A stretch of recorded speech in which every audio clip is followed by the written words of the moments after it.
This is the unboxing of the Gevril Excelsior. Here are my hand size by reference, and let's get into it.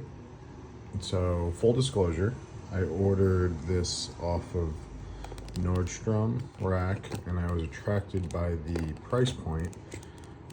I know there's been a lot of hate for this company, recently. Some people are divided, they love it, some people hate it. Overall, I'm pleased with the design. It's my first leather band watch. I do have a Rolex Datejust. And I haven't really had enough time to critique the movement yet.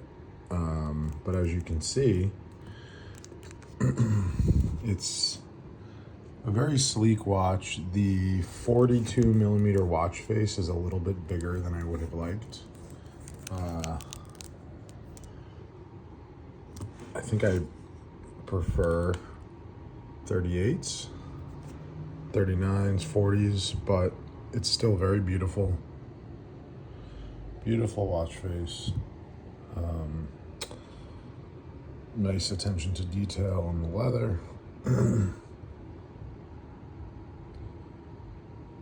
Pretty smooth movement. I like that there's the date and the day of the week. And overall, it is a very nice watch. It's a little bit on the thicker side though, the case. So obviously, like everything else, it's a matter of preference, but I saw that there weren't a lot of videos online sort of explaining what this watch looks like, and I thought that this might be helpful for folks who are considering this watch, because it does have a very beautiful aesthetic,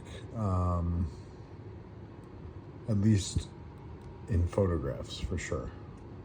So you can see right there, you see Swiss made, whether that's true or not, obviously debatable, but overall, beautiful watch. Is the price worth it? That is the question. I also don't know, like I mentioned, how much reserve time the watch actually claims to have 40 hours, but I've seen a lot of negative reviews online saying that it's closer to 16 to 20 hours. So I can report back in the comments section if folks are interested in knowing about the reserve time. But that's that. There you have it.